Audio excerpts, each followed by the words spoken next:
dije al principio que tenemos un programa exquisito. ¿Y sabrán por qué?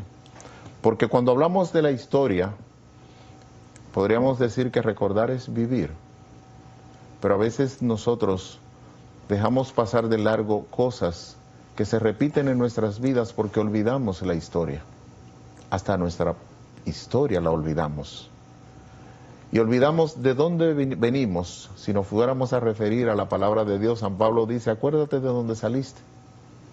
Y nosotros nos olvidamos de nuestra historia, de nuestros antepasados, de lo que hicieron y cómo hemos ido evolucionando. Por eso hoy hemos invitado a una persona que para mí es de mucho gusto, grato, placer tenerle. Bienvenido, don Nelson Superví. Muchas gracias, Santiago. Gracias por tu invitación. Y estamos aquí con mucho gusto para estar presente en cualquier tipo de pregunta que me quieran hacer y aclarar algunos temas que a veces no lo entienden mucho la gente. Aquí nos caracterizamos por decir que podíamos entrar en lo hondo. No me la ponga tan fácil o tan difícil, porque cualquier pregunta que le pueda hacer, lo puedo meter a lo hondo. Bueno. Sí, por ejemplo, muchas de las cosas que hablamos tienen que ver con política, y entonces si empiezo a hacerle pregunta política, lo voy a meter en lo hondo. Pero no, lo invité para que habláramos un poco sobre, primero, de la historia del derecho.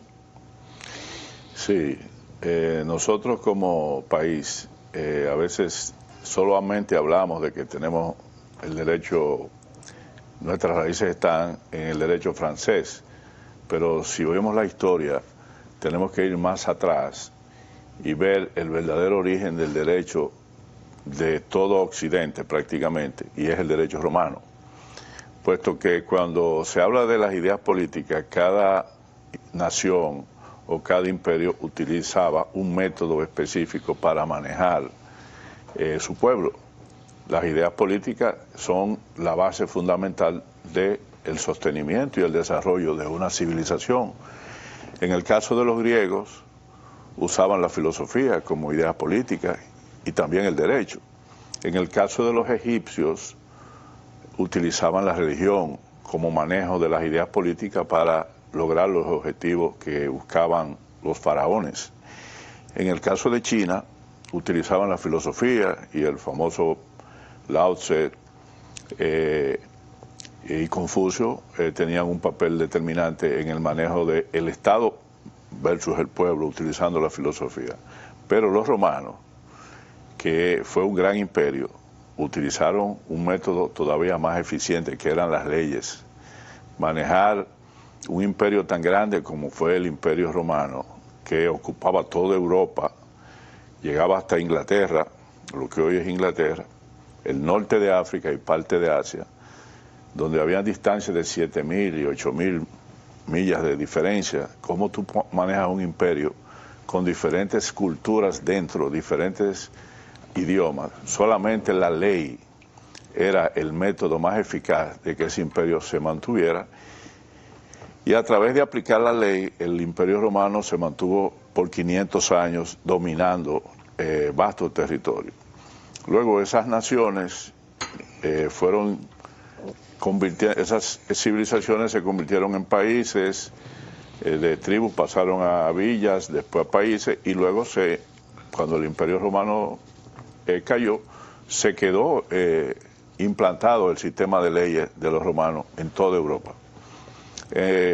Esas leyes, cuando vino la famosa época del descubrimiento, pasaron aquí a América a través de las leyes de India. Las leyes castellanas se convirtieron en leyes de India para adaptarlas al sistema de vida de los americanos que vivíamos aquí, de los indígenas, de los criollos, que eran los descendientes de los europeos, de los españoles básicamente. Y esas leyes se fueron estableciendo. Primero se establecieron en Europa, se quedaron después del dominio de Roma durante 400 años, asimilaron esas leyes sobre todo los países europeos, excepto Inglaterra, que es el único país que no asimiló las leyes romanas 100%, sino ellos crearon sus propias leyes y tienen por eso una diferencia. Por eso en Estados Unidos se aplica el derecho anglosajón y en el resto de América tenemos raíces del derecho castellano y nosotros tenemos el derecho francés, producto de que hubo varios acontecimientos. Primero, la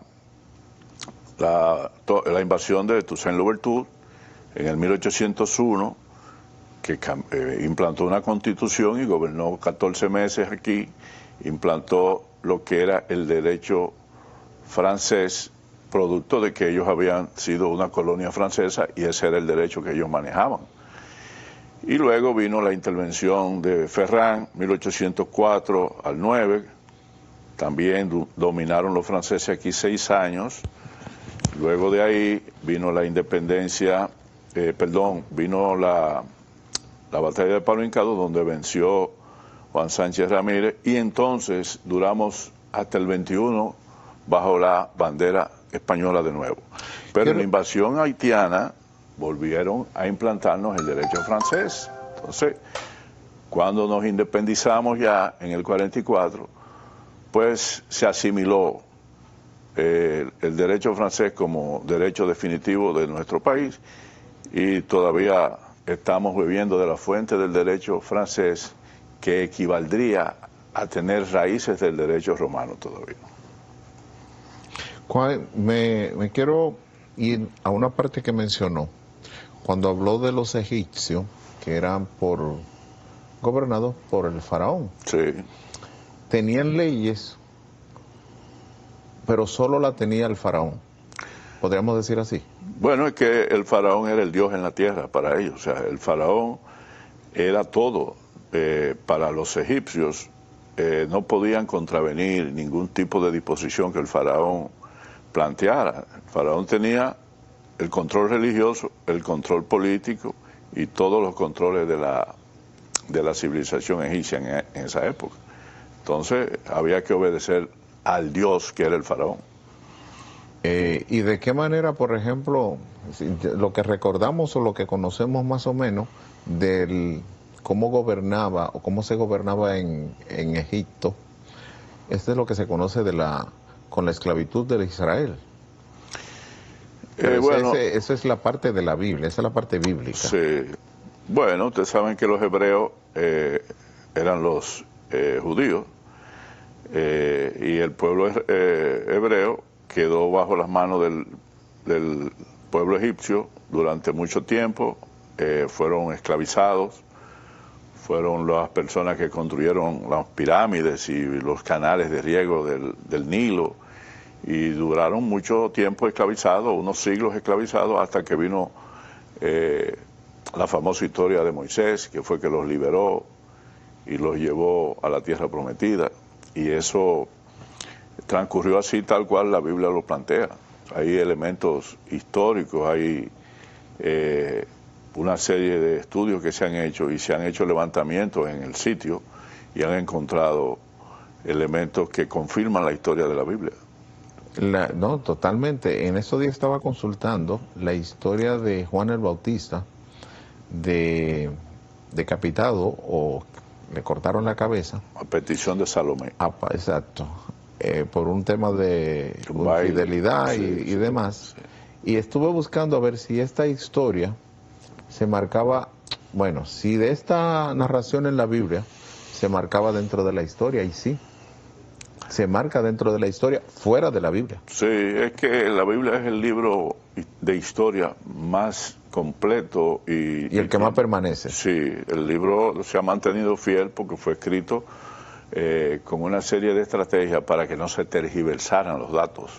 Por eso se escribe por versículos y eso, o sea, se mantienen los datos sin ser modificados, y por eso tenemos esa información tan añeja, y cuando se va a la parte arqueológica, y siempre se confirma lo que dice la Biblia. Él mismo no se sustituye, porque hay gente que escribe el tomo 1 de un libro y después luego el tomo 2, pero el tomo 2 tiene información del tomo 1, por lo tanto el mismo tomo 2 desplaza al tomo 1. Sí. Por ejemplo, en el caso de psicología, el DSM-1, el 2, el 3, el 4, creo que andamos por el 6 ya.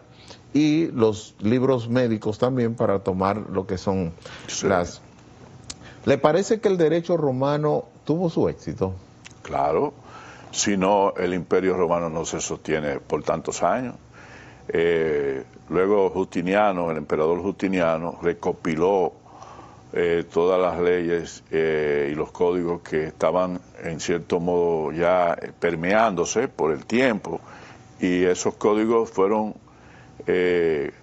colectados, fueron recopilados y se establecieron de nuevo, y esos códigos duraron más de 1000 años permaneciendo y siendo útiles para la civilización de Occidente, y de esos códigos es que nosotros todavía tenemos la información. O sea, si no es por ese método y esa aplicación de la ley, Roma no se hubiera mantenido como imperio. Era muy rígido el sistema jurídico de ellos, muy eficiente, exigían una lealtad total a esos códigos, y por eso permaneció. Los romanos no intervenían mucho en la cultura de los pueblos que ellos sometían, y eran hasta cierto modo flexibles. Ellos lo que aplicaban la ley y había que respetar la ley, pero con la cultura el pueblo podía seguir con su cultura, sus religiones, en algunos aspectos, y ellos se lo permitían. Esa es la razón por la que se abraza el cristianismo abraza el cristianismo abraza las normas del pueblo romano, o el pueblo romano se adhiere a parte del cristianismo. Fue una estrategia del emperador Constantino. El emperador Constantino en el año 325, en el concilio de Nicea, asimiló la religión católica para el Imperio Romano. Antes los romanos eran politeístas, tenían muchísimas religiones, pero el emperador Constantino la asimila y tiene una jugada política con eso, hace que el gobierno y la iglesia hagan un híbrido, y ese híbrido funcionó, hasta hoy en día funciona. Se hicieron 2 concilios, primero el de Milán y después el de Nicea. En el de Milán fue que se asimiló la religión cristiana como oficial, pero en el otro concilio, en el 325, en el de Nicea, se hizo una junta con los obispos y se decidió qué se iba a aplicar y qué no de la Iglesia Católica, y entonces lo que perjudicaba al Estado no se aplicaba, y lo que sí beneficiaba al Estado, entonces sí convenía al Estado, se aplicaba, y a partir de ahí ha ido funcionando 100% hasta el día de hoy. Fíjese que el catolicismo, la Iglesia Católica, es la institución más vieja que hay en la humanidad, tiene más de 2000 años permaneciendo, y ha sido perseguida, y duró siglos siendo perseguida y eliminando a los cristianos, y no ha podido desaparecer. Y la gran cantidad de desorden que hizo la Iglesia, claro, con la Inquisición. Hay gente que han sido beatificada y también colocada como santo, como Juana de Arco, que la tildaron de loca o con situaciones depresivas o espiritista, además, y al final después tuvieron que canonizarla. Fue una treta de la historia. Juana de Arco descubrió en un documento una triquiñuela que había entre Inglaterra y Francia, que le interesaba que permaneciera la guerra. Ellos, los poderes dentro de los 2 estados, querían prolongar la guerra porque se beneficiaban. Entonces Juana de Arco descubrió eso en una correspondencia que se emitían unos con otros, y por eso fue quemada. Pero Juana de Arco le quisieron empañar la imagen. ¿Y dónde andará la Juana de Arco de ahora? La que debe descubrir cuál es el interés de que estas guerras permanezcan. Cada país debe de tener su Juana de Arco y nosotros tenemos que investigar cuál es la de nosotros. Muy bien, muchísimas gracias por las respuestas a ustedes, señores. Nosotros estamos aquí conversando con el profesor, abogado y escritor, historiador Nelson Suberví.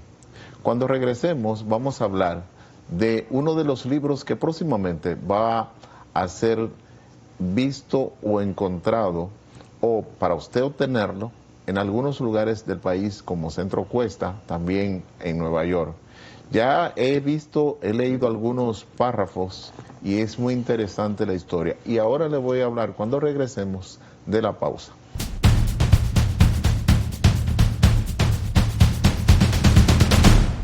Y contento de estar conversando sobre historia.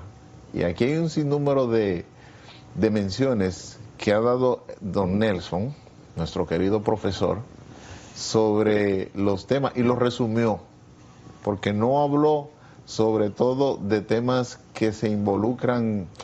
Cuando habló de anglosajón, por ejemplo, Estados Unidos elige presidente, los demás países tienen a un rey, asumen el reinado, y aquí en Latinoamérica hemos asumido la parte ligada entre lo que era el derecho francés, romano, y ya ahora se ha agregado que tenemos algunas cosas que se incluyen en lo penal, que tienen que ver con Brasil, algunos con España, y así. Sí, porque las constituciones se van nutriendo de diferentes fuentes. O sea, nuestra constitución cuando surgió tomó de diferentes fuentes información y artículos de Estados Unidos, de Francia, de España. Y la misma constitución norteamericana se basó en los planteamientos de Rousseau.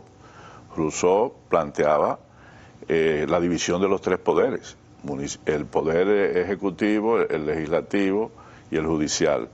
Eso nunca se había planteado en ninguna parte del mundo. Estados Unidos es el primer país que implanta el sistema presidencialista y divide esos tres poderes. Anteriormente Estados Unidos todo lo que habían eran monarquías. Y entonces ese sistema lo asimilamos todos los países latinoamericanos y de Europa también. Yo quiero presentarle a ustedes y que el señor director tome este libro.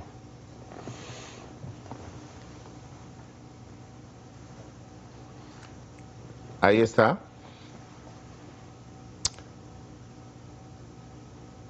Miren qué imagen tan hermosa se visualiza aquí. Llama la atención. Con solo ver la imagen, llama la atención leer lo que presenta este libro.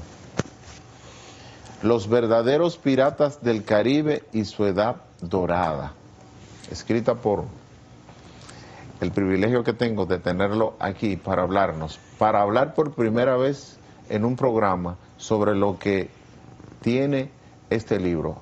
En síntesis, por ejemplo, los piratas en miles de películas se presentan como románticos, y lo que todo el mundo conoce de un pirata es que siempre tiene una mano... Un garfio en la mano. Un garfio en la mano. Sí. Es decir, todos los piratas pierden una mano. ¿Cómo es que pierden esa mano? Eso fue un personaje que se creó de la novela La Isla del Tesoro de Robinson, y esa imagen es la que nosotros tenemos desde niños, que vemos al pirata como una figura idílica, romántica, y nos hemos criado con esa imagen, y las películas también han ayudado mucho, pero la realidad es otra. O sea, la piratería en el Caribe fue una época muy nefasta, muy espantosa, porque aquí en el Caribe convergieron diferentes imperios que buscaban enriquecerse del botín que era América. Cuando España descubre o conquista, como lo quieran llamar diferentes personas, América, empezó a haber recelo, porque después del Tratado de Tordesillas, en 1493, y luego se hicieron arreglos en el 94, quedó exclusivamente definido el Atlántico en dos. Una parte era Portugal y la otra parte España. La parte occidental, esta es España, pertenecía a España, lo que era América. España tenía el control absoluto de todo lo que era el tráfico marino y las negociaciones y el comercio de América. Quedaron fuera Francia, Inglaterra y Holanda, que eran potencias también, pero de menos nivel que España, que era la potencia más poderosa de la época, en términos militares y en términos económicos. Entonces, eso creó una rebatiña en el Caribe, que era la fuente de operación de todo lo que era el desarrollo de las conquistas nuevas, porque este tráfico marítimo tenía que venir por acá. Entonces empezaron los países que no tenían las condiciones para enfrentar a España, utilizaron otro método, que fue la piratería. Era más fácil para el rey Francisco I de Francia darle un patente de corso a un grupo de navegantes para que vinieran aquí tomando el 10% de lo que pudieran encontrar, producir o robar con la protección del rey francés. Lo mismo hicieron los holandeses y lo mismo hicieron los ingleses.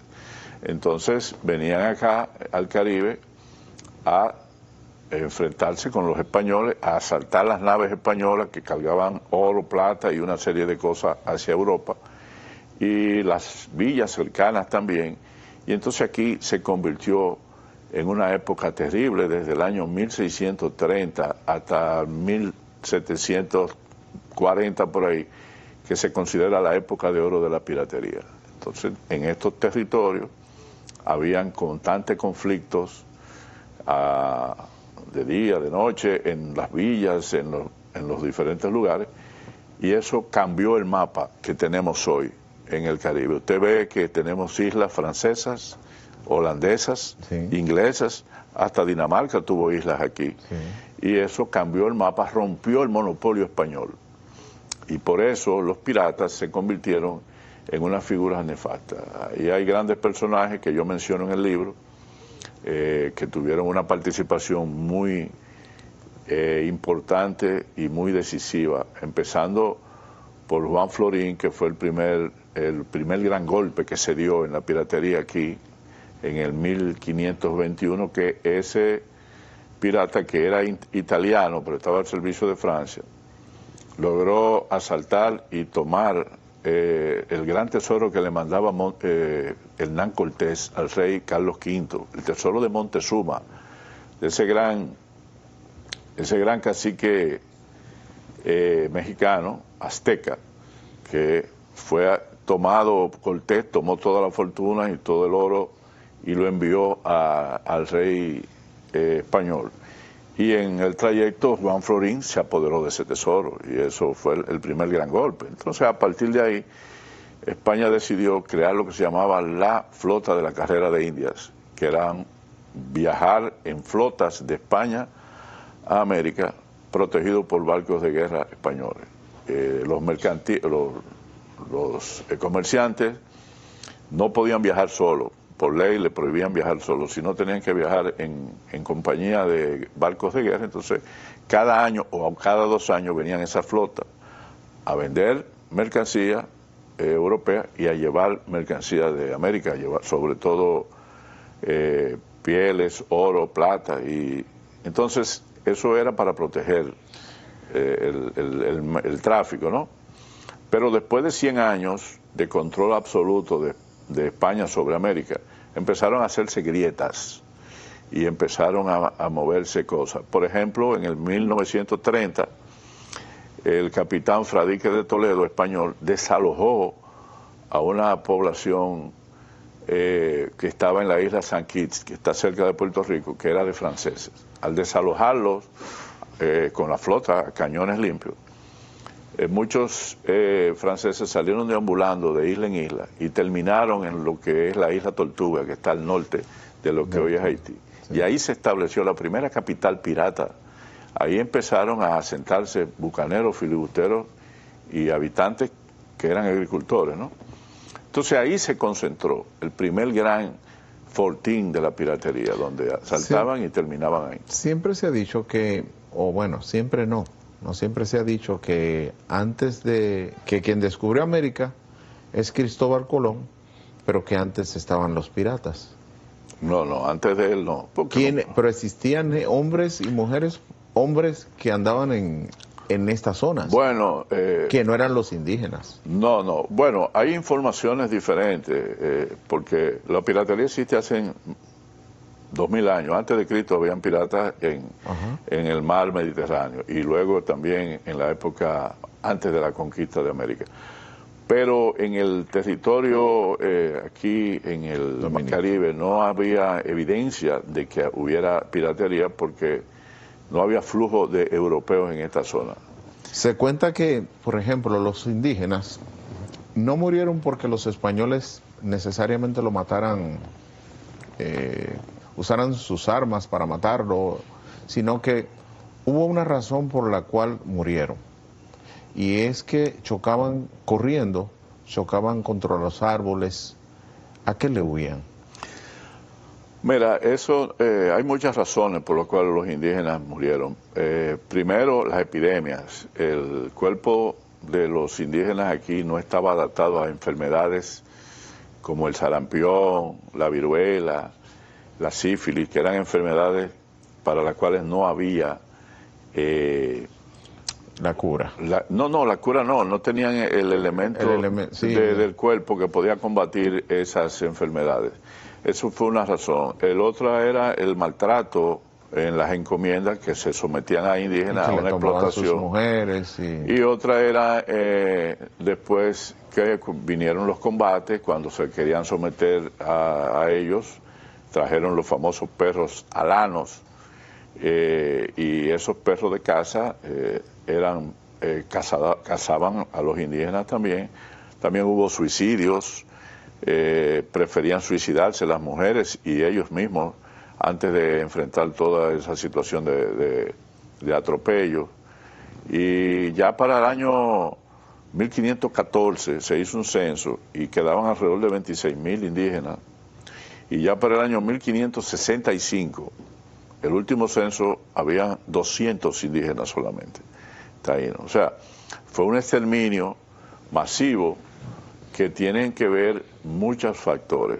Las enfermedades a las cuales su cuerpo no estaba acostumbrado, la explotación en misericordia detrás del oro, los maltratos, todas esas cosas incidieron en que esa población que se calcula de 500.000 a 3 millones, diferentes estudios no se ponen de acuerdo, pero esa población se extinguió en menos de 80 años. Cuando hablamos en este libro sobre los piratas del Caribe y la Edad Dorada, ¿qué mito demiente en todo lo que ha habido como historia? ¿Qué mito demiente la narración de la que habla este libro? Por ejemplo, alguna de esas, por ejemplo, acabo de preguntar de las razones de la muerte de los indígenas, y por ejemplo, usted mencionó que los perros, cuando trajeron perros, sí, los indios le temieron mucho a esos perros, sí, claro. Pero no le temieron a los caballos. Bueno, porque al principio los indígenas veían a los caballos y al hombre como una misma cosa. O sea, cuando ellos los veían por primera vez, entendían que el hombre y el caballo era lo mismo, el mismo cuerpo.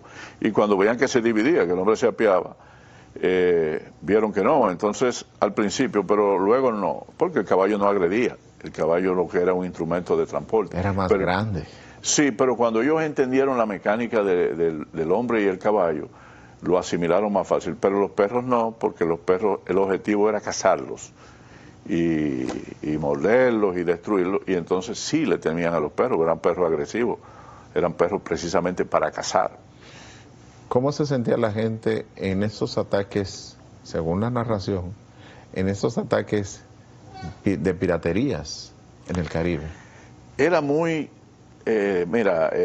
Santiago, ese libro te explica ahí cómo eran lo terrorífico que era sentir que llegaba a un pueblo un grupo de piratas que eran respaldados siempre por un Estado X, por lo regular enemigos de España. Siempre que llegaban a un pueblo, secuestraban a la gente, robaban todo, torturaban para que la gente hablara de dónde estaban sus tesoros, sus riquezas, las torturaban, las eliminaban, pedían rescate para no quemar la ciudad, violaban a las mujeres, hacían de todo lo malo que se pueda imaginar en una ciudad.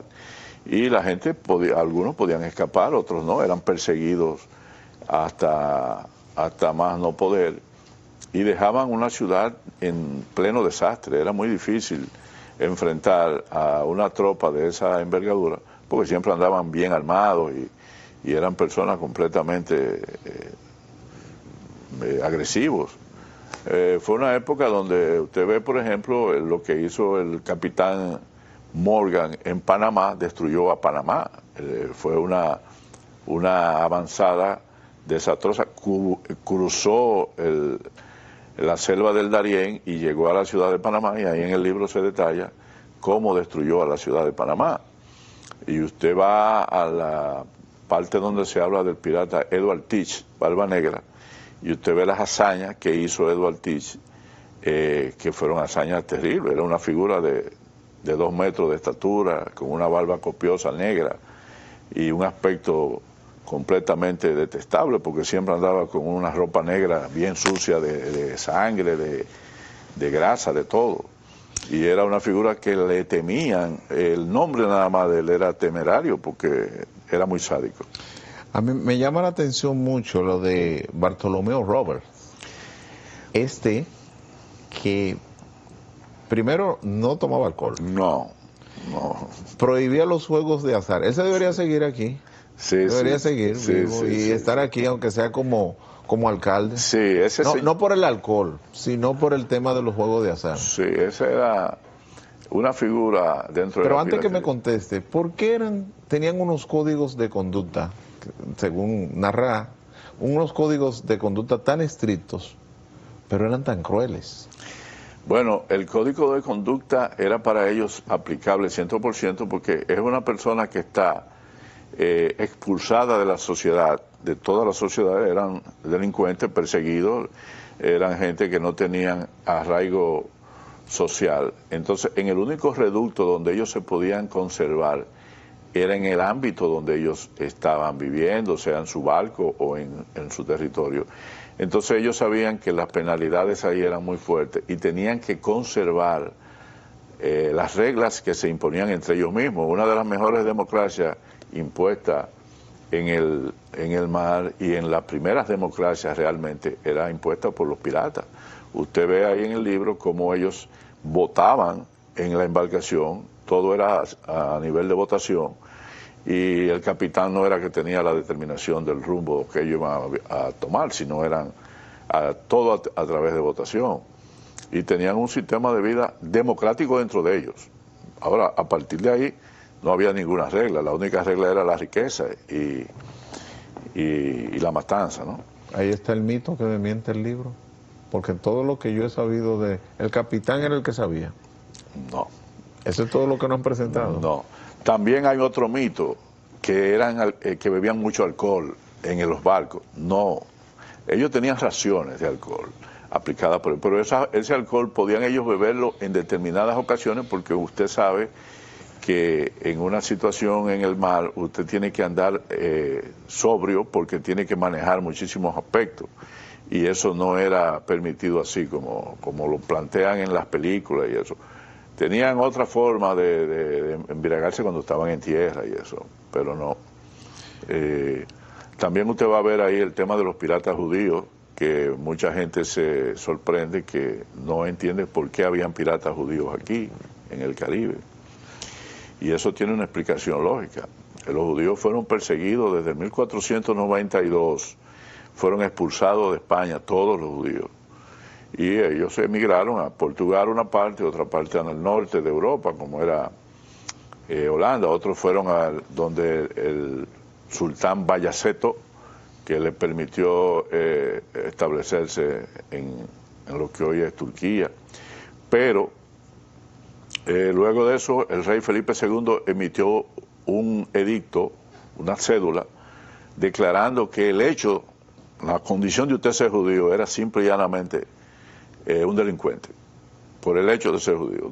Y entonces la corona lo iba a perseguir donde quiera. Entonces, si usted vivía aquí en América, por ejemplo, en cualquier zona, en Pernambuco, que es el norte de Brasil hoy, iba a ser perseguido. Entonces, eso hizo que muchos judíos, ante esa presión por todos los lados, determinaran enfrentar a los españoles, y se convirtieron muchos de ellos en grandes piratas, y muchos eran buenos navegantes. Muchos trabajaron con Morgan, otros trabajaron con Barba Negra en el mundo de la piratería, pero también ellos tenían sus propias naves. Hay naves con el nombre de el profeta Abraham, naves con nombre judío, que veían al español como su peor peligro y su enemigo, y en el mar eran atacados los españoles por piratas judíos. Hay muchas historias comprobadas de que los judíos fueron parte de la piratería aquí. Parte de la palabra